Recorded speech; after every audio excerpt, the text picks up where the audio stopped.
یہ چیزیں دلیل سے نہیں ثابت کی جا سکتی. یہ تو غیب کی بات ہے، ہم تک پہنچی، ہم نے تم تک پہنچائی، دلیل نہیں ہوتی. یہ یاد رکھی اس چیز کو. انٹیوشن کے لیے، وجدان کے لیے، ندائے سروش کے لیے، اس کے لیے دلیل نہیں دی جا سکتی. یہ بھی جو آپ کے ہاں گگڑ باب یہ کہتے ہیں نا، یہ جو بیٹھے ہوتے ہیں فٹ پاتھوں پہ قسمت باچنے والے، یہ جو ہاتھوں کو دیکھ کے بتانے والے، وہ غیب کی بات بتاتے ہیں کہ تمہاری شادی 10 سال کے بعد ہوگی. بھئی کیسے کہتے ہو تم کو؟ یہ علم انسانی کی روح سے کہا جائے گا تو وہ بتائے گا کہ میں نے یوں اندازہ لگایا ہے، وہ بتائے گا اس کے لیے.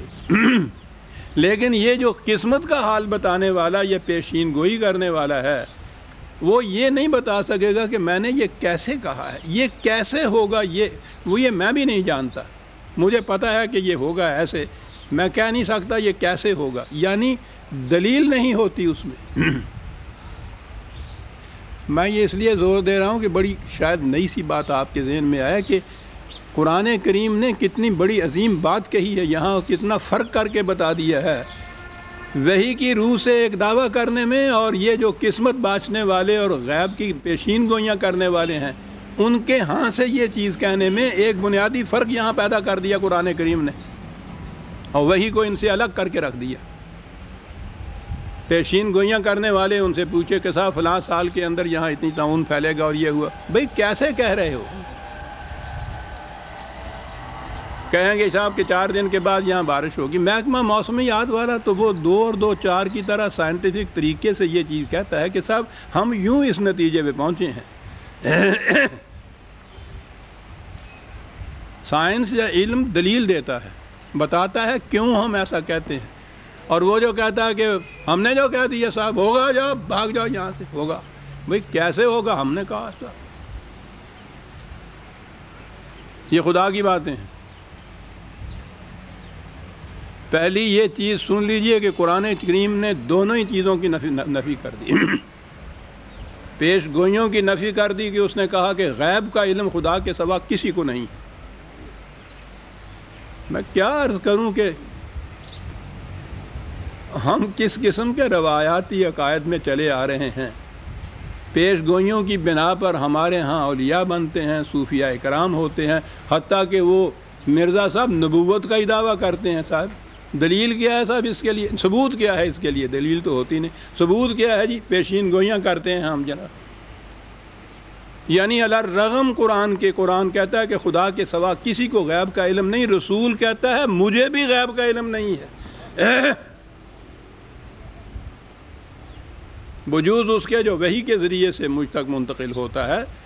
وہاں سے الگ ہٹ کے بحیثیت انسان کی اگر میں رہتا ہوں، مجھے بھی غیب کا علم نہیں ہے.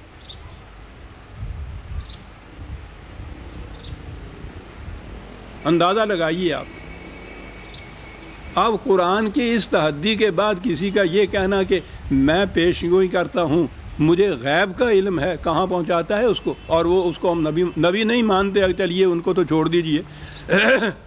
مقربین بارگاہ الہیہ، اولیاء اعظام، صوفیاء کرام، بڑے بڑے ولی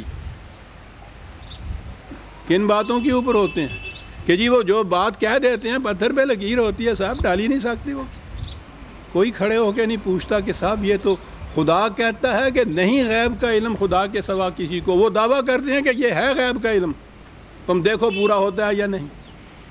اور یہ ان کی اولیائی اور ان کے تقرب باری تعالیٰ کے دعوے کے ثبوت میں اسے پیش کرتے ہیں کہ وہ غیب کا علم جانتے ہیں. باقی رہا وہ قسمت کی بات، یہ خالص ایرانی چیز، تقدیر جسے یہ کہ لوگ کہتے ہیں.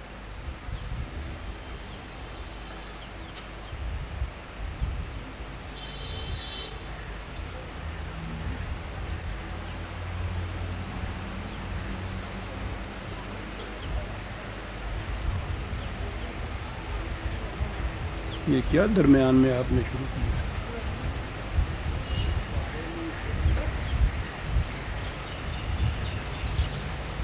یہ چیز کہ لکھی لکھائی ہوئی پہلے سے چیز ہے، خدا کے ہاں رکھی ہوئی ہر شخص کی، یہ کرے گا، یہ ہوگا، یہ سارا کچھ. وہ انسان کا کوئی اختیار و ارادہ نہیں ہے ساری چیز پہلے سے لکھی ہوئی ہے اور مجبوراً اسے اس کے مطابق کرتے رہنا چاہیے، اس کے لیے چوائس ہے ہی نہیں۔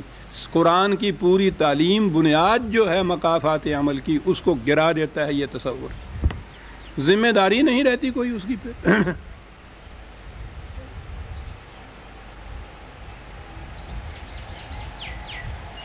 گر تو نمی پسندی تعبیر کن قدارا تغییر کن قدارا در کوئے نیک نامی مارا گزر نہ باشد۔ حافظ ہے، ٹھیک ہے گناہگار ہیں، فاسق ہیں، فاجر ہیں، ہر قسم کے عیب ہیں، برائیاں ہیں، کرتے ہیں، گر تو نمی پسندی تغییر کن قدارا، تجھے یہ پسند نہیں ہے ہمارا انداز تو تیری تو تقدیر ہماری لکھ دی ہوئی ہے اس کو بدل۔ ہم سے کیا کہتا ہے جی؟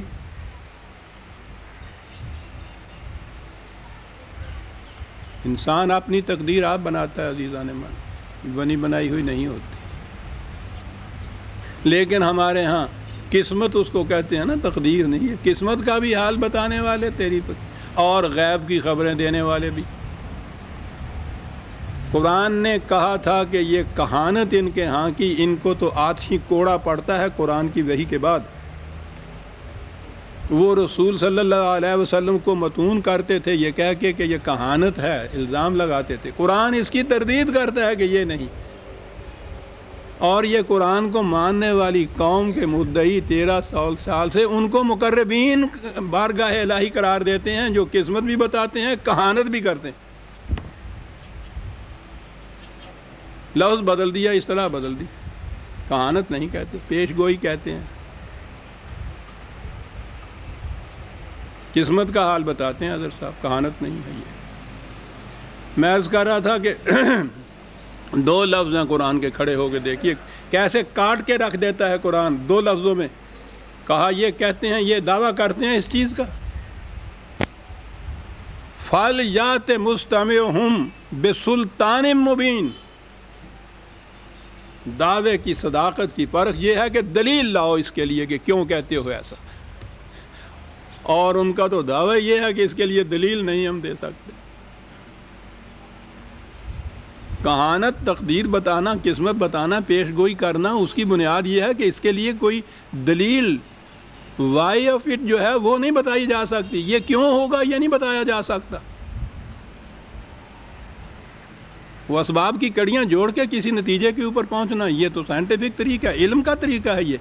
پیشین گوئیاں اور قسمت بتانے والے سے اگر تم پوچھو کہ کیسے کہتے ہو صاحب کہ میری شادی نہیں ہوگی یا میری شادی 4 سال کے بعد ہوگی، وہ کہتا ہے ہم دیکھتے ہیں تمہاری قسمت میں یہ لکھا ہے، بات ختم۔ اندازہ لگائیے کہ قرآن نے کیا کہہ دیا یہاں۔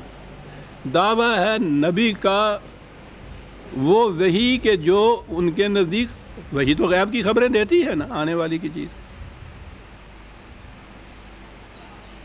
مقافات عمل بھی تو ان کے نزدیک غیب کی خبر ہی ہے نا، کہ یوں جاتے ہو تو تباہ ہو جاؤ گے، اور وہ کہتے ہیں کون ہمیں تباہ کر سکتا ہے، یعنی اتنا فرق ہے دونوں کے اندر۔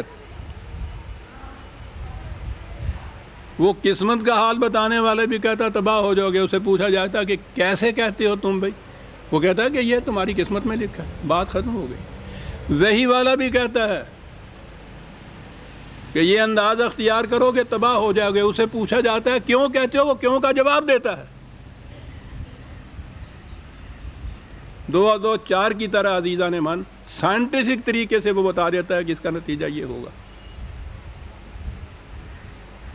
کہتا ہے میں یہ نہیں بتا رہا کہ یہ غیب کی بات ہے جو میں بتا رہا ہوں، صرف یہ چیز ہے کہ تم یہ اپنے ذہن میں یہ حساب شمار کتاب کرتے نہیں ہو، کہ یہ کڑیاں نہیں ملاتے اسباب کی، خوش فہمی میں مبتلا ہو، خود فریبی میں مبتلا رہتے ہو، بد مستی میں مبتلا رہتے ہو، نشے کی حالت میں تم رہتے ہو۔ عقل اور شعور سے کام لو تو پھر سمجھ جاؤ کہ میں یہ ایسا کیوں کہتا ہوں، میں سمجھاتا ہوں کہ میں کیوں کہتا ہوں۔ وہی کا ملنا تو ایسا ہے کہ اس میں انسانی کسب و ہنر اور فکر و دلیل کا کوئی دخل نہیں۔ وہی کا جو متن آتا ہے، جس کو وہی پیش کرتا ہے نبی، اس کے لیے جو دعویٰ کرتا ہے وحی کی روح سے نبی، یا جو وحی دعویٰ کرتی ہے اس کیوں کا جواب دیتا ہے، دلیل دیتا ہے اس کے لیے۔ اور قرآن نے کہا کہ اگر یہ ایسے ہی کہتے ہیں کہ یہ بھی وحی کا ہی مقام ہے جہاں سے ہم لے کے آتے